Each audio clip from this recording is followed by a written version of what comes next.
തൃശൂരിലെ വെടിക്കെട്ട് ദുരന്തബാധിതർക്ക് കൈത്താങ്ങുമായി Lulu group chairman M A. Yusuff Ali. ദുരന്തത്തിൽ അനുശോചനം രേഖപ്പെടുത്തിയ അദ്ദേഹം ദുരന്തബാധിതർക്ക് ധനസഹായവും പ്രഖ്യാപിച്ചു. അപകടത്തിൽ മരിച്ചവരുടെ കുടുംബങ്ങൾക്ക് ഓരോരുത്തർക്കും 1,00,000 രൂപ വീതവും പരിക്കേറ്റവർക്ക് 50,000 രൂപ വീതവും സാമ്പത്തിക സഹായമായി നൽകുമെന്ന് അദ്ദേഹം അറിയിച്ചു. തുക തൃശൂർ ജില്ലാ കളക്ടർ മുഖേന വിതരണം ചെയ്യുമെന്നും വ്യക്തമാക്കി. ദുരന്തത്തിൽ ബാധിതരായ എല്ലാവർക്കും വേണ്ടി പ്രാർത്ഥിക്കുന്നതായും അദ്ദേഹം കുറിച്ചു. അപകടത്തിൽ ജീവൻ നഷ്ടമായവരുടെ കുടുംബങ്ങളുടെ ദുഃഖത്തിൽ പങ്കുചേരുന്നതായും പരിക്കേറ്റവർ വേഗത്തിൽ സുഖം പ്രാപിക്കാൻ പ്രാർത്ഥിക്കുന്നതായും അദ്ദേഹം തന്റെ എക്സ് അക്കൗണ്ടിലൂടെ പങ്കുവച്ചു. കുറിപ്പിന്റെ പൂർണ്ണരൂപം ഇങ്ങനെയാണ്: തൃശൂരിലെ ദാരുണമായ വെടിക്കെട്ട് ദുരന്തത്തിൽ ഞാൻ അതീവ ദുഃഖിതനും വാർത്ത കേട്ടതിന്റെ ഞെട്ടലിലുമാണ്. പ്രിയപ്പെട്ടവരെ നഷ്ടപ്പെട്ട കുടുംബങ്ങൾക്കും എന്റെ അനുശോചനം അറിയിക്കുന്നു. പരിക്കേറ്റവർ വേഗത്തിൽ സുഖം പ്രാപിക്കട്ടെ എന്ന് ഞാൻ പ്രാർത്ഥിക്കുന്നു. ദുരന്തമുഖത്തിൽ മരിച്ചവരുടെ കുടുംബങ്ങൾക്ക് ഓരോരുത്തർക്കും 1,00,000 വീതവും പരിക്കേറ്റവർക്ക് 50,000 വീതവും സാമ്പത്തിക സഹായം നൽകാൻ ഞാൻ ആഗ്രഹിക്കുന്നു.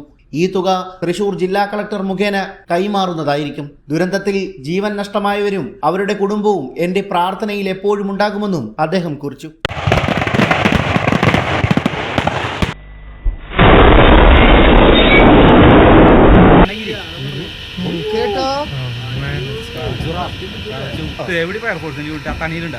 അവിടെ തൃശ്ശൂരുള്ളൂ. തൃശ്ശൂരിന് വടക്കാഞ്ചേരി ഉണ്ട്.